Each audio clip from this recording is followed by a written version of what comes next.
마태복음 11장 2절로 요한이 옥에서 그리스도께서 하신 일을 듣고 제자들을 보내어 예수께 여쭤보되 오실 그이가 당신이오니까 우리가 다른 일을 기다리오리까. 또 건너떠서 내가 진실로 너에게 말하노니 여자가 낳은 자 중에 세례요한보다 큰 이가 일어남이 없도다. 그러나 천국에서는 극히 작은 자라도 그보다 크니라. 공독한 본문을 참고하면서 신앙자의 지혜, 이런 제목으로 오늘 이 시간입니다. 이스라엘 민족은 지혜서라고 해서 토라를 중요시 여겼고, 또 솔로몬 왕은 서원할 때 다른 무엇을 구한 게 아닙니다. 지혜를 주시옵소서 해서 찬란하고 영화로운 이스라엘 왕국을 건설했습니다. 세례요한은 엘리야의 신령과 능력으로 오시는 주의 길을 예비하기 위해 보내심을 받은 인물입니다. 누가복음 1장 17절 저가 또 엘리야의 신령과 능력으로 주 앞에 앞서가서 아비의 마음을 자식에게 거스린 자를 의인의 슬기에 돌아오게 하고 주를 위하여 선 백성을 예비하리라. 신약 성서 시대 예수님의 제자들은 당시 사회의 하층이에요. 갈릴리의 무식한 어부, 세리 등으로 전 구약 성서도 잘 모르고 있는 이런 상태에서 예수님께 불림을 받아가지고 전도하러 나가서 메시아가 왔으니 믿으라고 외치며 전도하러 나갔다가 다시 돌아와서 주님께 질문하는 장면이 성경에 나옵니다. 어찌하여 서기관들이 엘리야가 먼저 와야 하리까 합니까? 마태복음 17장 10절. 구약성서 말라기 4장 5절에 보면 여호와의 크고 두려운 날이 이르기 전에 선지의 엘리야를 너희에게 보리니 했기 때문에 크고 두려운 메시아가 오리는 섭리사의 D-Day가 있는데 그것을 대망하고 이스라엘 민족들이 4,000년 동안 대망하고 기다려왔습니다. 그러나 그 메시아를 막기 위해서는 엘리야가 왔다는 소식이 먼저 들려야 돼. 메시아를 막서 어디 엘리야가 왔다는 소리 안 들리나? 이러고 있는데 갑자기 엘리야가 왔다는 말을 전혀 들은 바도 없는데 메시아가 왔으니 믿으라고 하니까 다시 와서 묻게 되는 거예요. 왜냐하면 베드로나 안드레나 이런 어부들이었기 때문에 구약성서 말라기 성 예언을 모르고 있던 상태에서 전도를 나갔던 것입니다. 마태복음 17장 12절 예수님의 대답 엘리야가 이미 왔을 때 사람들이 알지 못하고 임의로 대우하였도다.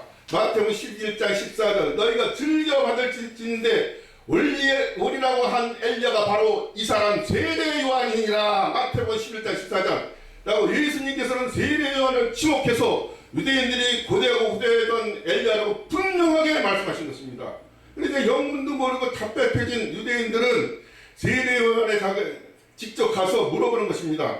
이러저러해서 지금 예수님이 당신도 엘리야라고 하는데 당신이 엘리야의 재림자가 맞습니까? 요한복음 1장 21절 그러니까 온 이스라엘 백성과 회중과 영계 천군 천사 여기 12지파장 천천만 성도 세례요한의 입만 바라보고 있는 것입니다. 이렇게 이목이 집중되어 있는데 요한복음 1장 21절 세례요한 말 나는 아니라 자기가 세례요한이 아니라고 부인하는 것입니다. 그러니까 장변이 아니라 그러는데 예수님은 그가 엘리야라고 하니까 예수님은 혼자처럼 이렇게 되어버렸던 것입니다.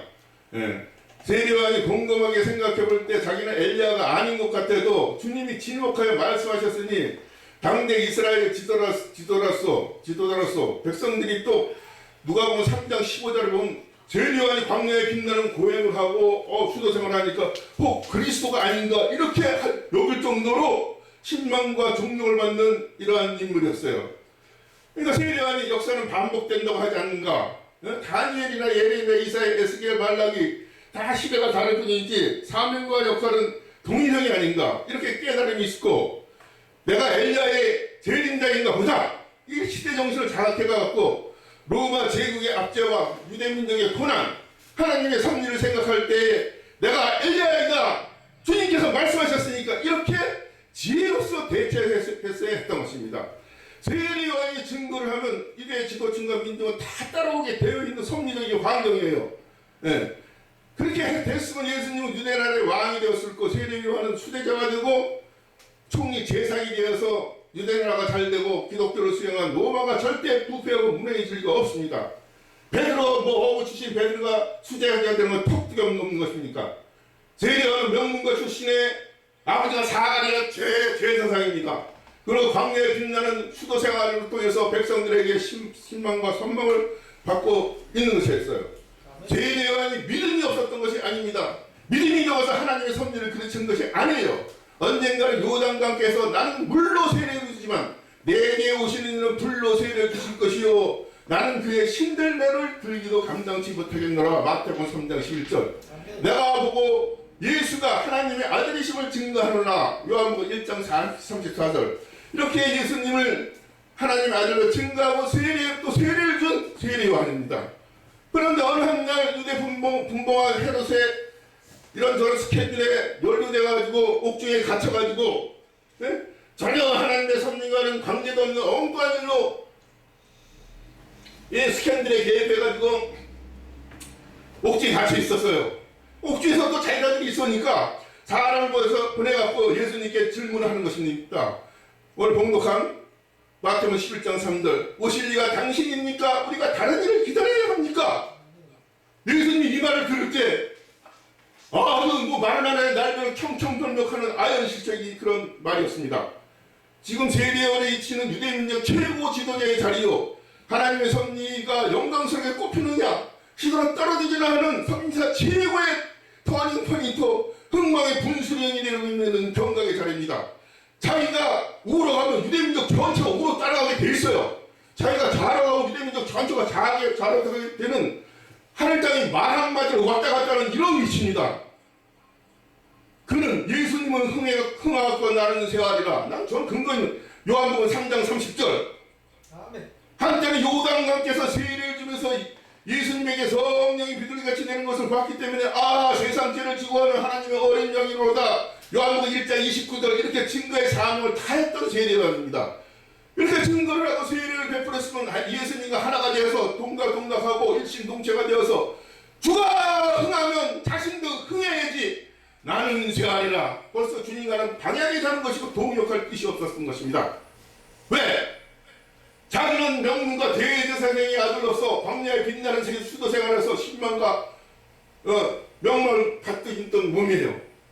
또 SNS 수도회의 선배입니다. 그러니까 굽히고 들어갈 생각이 없었던 거예요. 예수님의 명망이 높아지고 추종자가 많아지는 것에 대해서 별로 안 좋게 생각하고 예수님 편에 서지 않았던 것입니다.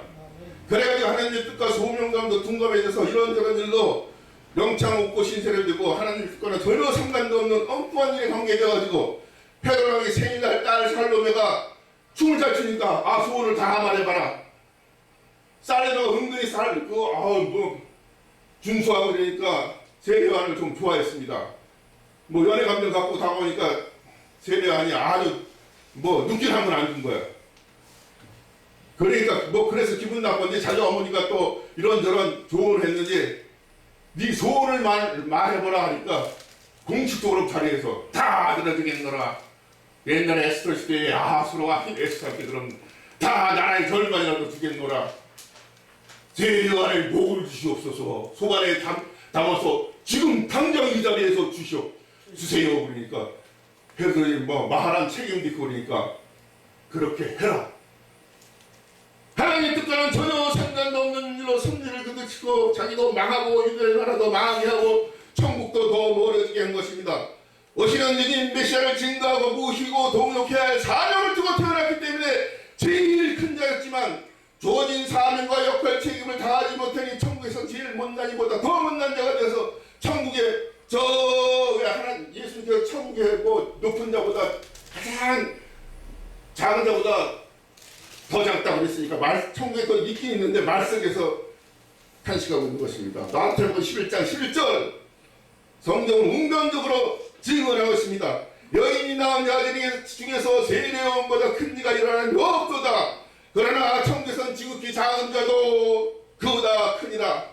세례요한이 전적인 사명을 다해서 예수님의 하나님의 아드님을 선포하고 이것을 했습니다. 증거의 사명을 완수합니다.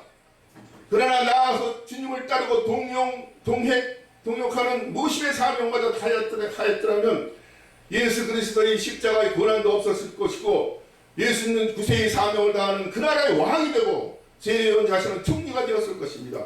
유대 민족이 살고 로마 제국이 당시 로마 상층에는 크리스찬들이 적잖게 있었습니다. 절대 부패하지 않았을 뿐더러 하나님의 주권 앞으로 나오게 돼서 부국강복으로 왕성하게 뻗어나가서 당시 로마는 온 세계 중심이었기 때문에 인도로 뻗어나가 중국으로 확장돼서 그 당시에 세계 국가를 이루고 되고 지상천국을 건설했을 것입니다. 이사야서 9장 7절로 정사와 평강이 무궁하며 다윗의 그 나라를 굳게 세우고 영원토록 공평과 정의로서 보존했을 것입니다. 이것이 하나님이 예정했던 섭리였습니다. 세례요한 희망이 없어서가 아닙니다. 누구보다도 잘 믿었고 주님에 대한 충성성이 깊고 두터웠습니다. 믿음은 반석 같았으나 지혜가 없어가지고 나라도 성리도 영광도 다 잃어버리고 물거품이 되어 흘러가 버리게 한 것입니다. 세례요한 자기 자신도 헛된 죽음으로 개죽음을 맞이했고 예수 그리스도를 십자가에 길러 가게 했고 유대 나라가 망하고 유대민족이 유리고개했고 유대 로마 제국이 망했고 하나님 나라도 연장되게 한 것입니다. 고린도전서 2장 8절 이 시대는 이 세대의 서기관들이 하나도 알지 못하였나니 만일 알았더라면 영광이 들을 십자가에 못 박지 아니하였으리라. 여러분들은 신앙이 좋고 믿음이 좋더라도 지혜가 없어서 망하는 사람이 되지는 말아야겠습니다. 아멘 할렐루야. 아멘 할렐루야.